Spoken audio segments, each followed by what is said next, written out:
आज हम जो है आप लोगों को जो है दर्पण सूत्र 1/v और 1/u बराबर 1/f जो है प्रूफ करके जो है दिखा रहे हैं अवतल दर्पण में। तो अवतल दर्पण में हमको जो है प्रूफ करना है 1/v जोड़ 1/u जोड़ 1/f। अवतल दर्पण को हम लोग जो है कनकेव मिरर भी कहते हैं और इस फार्मूले पे जो है आपको कई जो है न्यूमेरिकल प्रश्न भी आपको बनेंगे, आंकिक प्रश्न। तो आइए हम देखते हैं कि यह जो है एक हम अवतल दर्पण जो है ड्रॉ किए हैं। अवतल दर्पण का जो परावर्तक सतह होता है वह धंसा हुआ होता है और कलय किया हुआ भाग जो है वह उठा हुआ होता है। तो MM डैश जो है एक अवतल दर्पण है जिसका P ध्रुव है, F फोकस है, C वक्रता केंद्र है। अब AB जो है एक वस्तु जो है हम लिए हैं जो वक्रता केंद्र और अनंत के बीच में AB एक वस्तु है।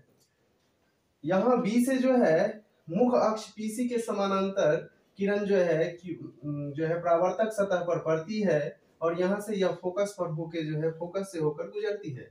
दूसरी किरण जो है फिर वक्रता केंद्र से होकर जाती है और पुनः इसी वक्रता केंद्र की जो रेखा है इसी पर पुनः लौट जाती है। तो इस तरीके से AB का जो प्रतिबिंब है वह A डैश B डैश पर बनता है। अब देखिए P से F तक जो है दूरी जो होगा वह फोकस दूरी होगा जिसको हम F माने हैं। उसके बाद P से जो है C तक की दूरी को जो है हम लोग जो है वक्रता त्रिज्या कहते हैं जो R बराबर 2F के बराबर होता है। ध्रुव से AB PA की दूरी, ध्रुव से वस्तु की दूरी को हम U से डिनोट किए हैं और ध्रुव से प्रतिबिंब की दूरी को हम V से डिनोट किए हैं। यहाँ ध्यान देना है कि आपको फोकस, वक्रता केंद्र, वस्तु की दूरी, प्रतिबिंब की दूरी सभी बाईं ओर है। तो जब सभी बाईं ओर है, जब बाईं ओर है तो यह सब जो होगा फोकस दूरी अवतल दर्पण में वह माइनस होगा, वक्रता त्रिज्या भी माइनस होगा और वस्तु की दूरी u भी माइनस होगा और प्रतिबिंब दूरी v भी माइनस होगा। बाईं ओर जो है सबों का जो है सब जो है फोकस भी ऋणात्मक, वक्रता त्रिज्या भी और वस्तु की दूरी और प्रतिबिंब की दूरी भी जो है माइनस होता है। तो आइए हम लोग जो है इसका प्रूफ देखते हैं। इसको प्रूफ देखने के लिए हम दो त्रिभुज लेते हैं। पहला एक त्रिभुज है ABC और दूसरा त्रिभुज A dash B dash C। यह दोनों त्रिभुजों में आप गौर करेंगे तो आपको दिखेगा कि यह जो कोण है यह कोण इस कोण के बराबर है जो कि 90 डिग्री का कोण है और यह कोण जो है वह इस कोण के बराबर है त्रिभुज ABC और त्रिभुज A dash B dash C में। तो यह कोण इस कोण के बराबर है, यह कोण इस कोण के बराबर है और शेष कोण जो है यह कोण इस कोण के बराबर है। यानी ABC बराबर है ABC शेष कोण बराबर है A डैश त्रिभुज ABC और त्रिभुज A dash B dash C में प्रत्येक कोण जो है समान कोणिक है तो दोनों त्रिभुज क्या होंगे, समरूप होंगे। यानी त्रिभुज ABC जो है वह समरूप होगा त्रिभुज A dash B dash C के AAA समरूपता से। तो समरूपता का कंडीशन होता है कि या तो दोनों त्रिभुज समान कोणिक हो। अगर दोनों त्रिभुज समान कोणिक होंगे तो उनकी संगत भुजाएं जो होंगी वह अनुपातिक होंगी। तो संगत भुजा जो AB है वह अनुपातिक हो जाएगी A डैश B डैश के। यानी AB जो है वह अनुपातिक हो जाएगा A डैश B डैश के और यह AC जो भुजा है वह अनुपातिक हो जाएगी B डैश C के। इसको इक्वेशन नंबर फर्स्ट मान लेते हैं। ठीक इसी तरीके से Q से QN मुख्य अक्ष पर लंब डालते हैं तो इस प्रकार से फिर दो त्रिभुज बन रहा है। एक त्रिभुज हो गया आपको FNQ और दूसरा त्रिभुज हम लेते हैं A dash B dash F। तो यह दोनों त्रिभुज भी जो है समरूप होंगे। क्यों? क्योंकि जो है सम्मुख भुजा बराबर होगी। उसके बाद यह 90 डिग्री का कोण यहाँ बनेगा तो यहाँ भी 90 डिग्री का कोण बनेगा और शेष कोण जो यह कोण है वह इस कोण के बराबर होगी। तो जब दोनों त्रिभुज समरूप होंगी तो इसकी भी संगत भुजाएं जो होंगी वह समानुपातिक होगी। तो त्रिभुज लेते हैं, कौन सा त्रिभुज? पहला त्रिभुज लेते हैं FNQ या QNF, दोनों में से कुछ भी ले सकते हैं। तो QNF समरूप है त्रिभुज किसके? A dash B dash F के, A dash B dash F के। जब यह दोनों त्रिभुज समान कोणिक है और समरूप है, कहां से होगा? AAA समरूपता से। तो इसकी संगत भुजाएं जो होगी वह अनुपातिक होगी। यानी QN जो है वह QN बट्टे क्या हो जाएगा? Qn बाय ए डैश बी डैश और Fn बटे हो जाएगा या NF बटे हो जाएगा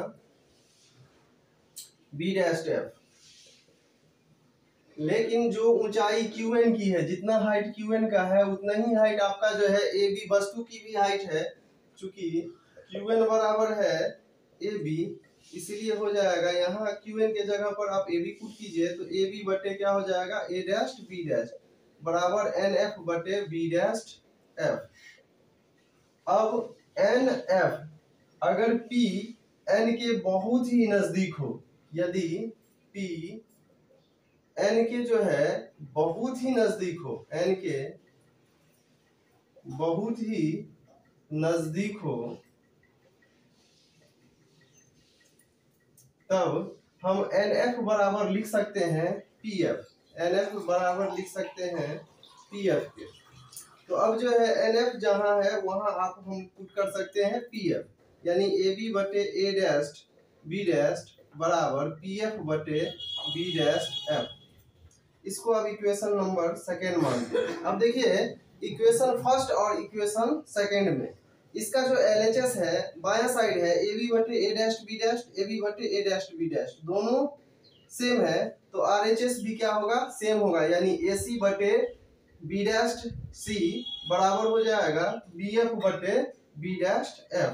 तो इक्वेशन फर्स्ट और सेकेंड से, समीकरण फर्स्ट और सेकेंड से हम लोग पाते हैं, क्या पाते हैं कि LHS बराबर है तो उसका RHS क्या हो जाएगा बराबर होगा, यानी AC बटे B डैश C बराबर हो जाएगा PF बटे B डैश F के।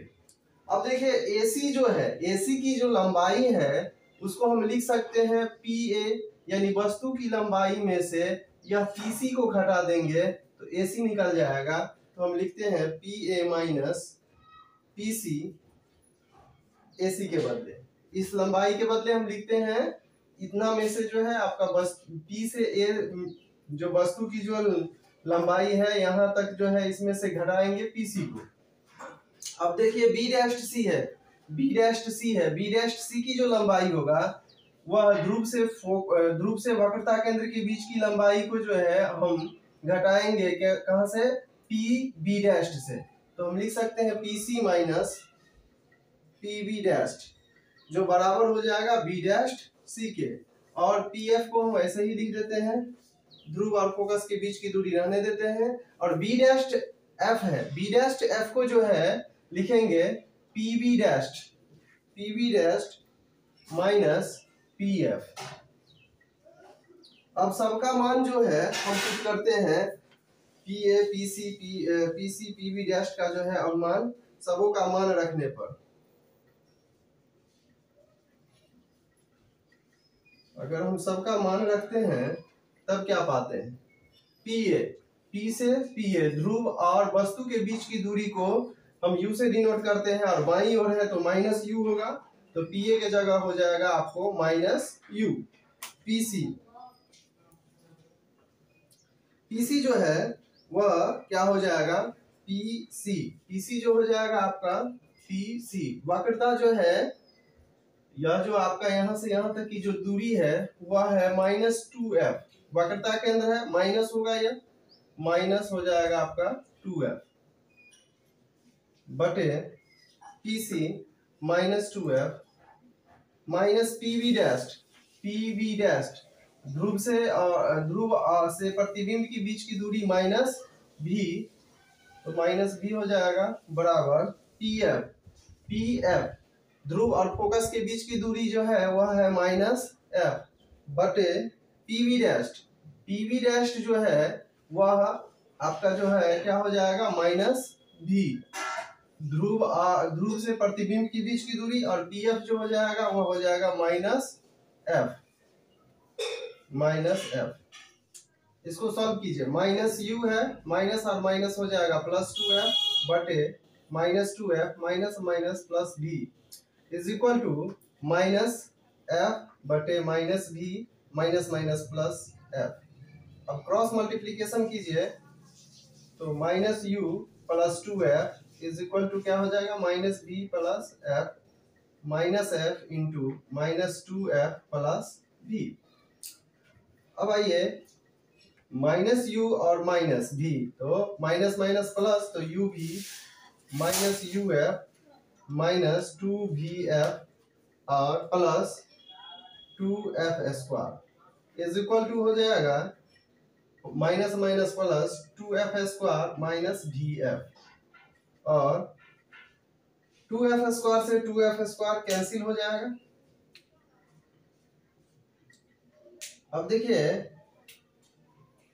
uv को इस साइड रहने देते हैं और uf और 2vf को जो है साइड को जो है हम चेंज करते हैं, तो minus vf plus uf plus 2vf, तो uv इज इक्वल टू हो गया uf और माइनस vf में से प्लस 2vf जो है घटाएंगे तो हो जाएगा vf। अब दोनों तरफ क्या करते हैं, दोनों तरफ uvf से भाग देते हैं। भाग देने पर uv बटे हो जाएगा uvf बराबर uf बटे uvf प्लस vf बटे uvf। अब देखिए uv से uv जो है कैंसिल हो जाएगा, uf से uf कैंसिल हो गया, vf से vf कैंसिल हो गया, तो क्या बचा, बचा 1 बटे f बराबर 1 बटे v जोड़ 1 बटे u, अर्थात 1 बटे v जोड़ 1 बटे u बराबर 1 बटे f। तो यह जो है दर्पण सूत्र है। अवतल दर्पण में हमने आपको जो है प्रूफ करके बतलाया कि 1 बटे v जोड़ 1 बटे u जोड़ बराबर जो है 1 बटे f होता है। यही हो गया आपका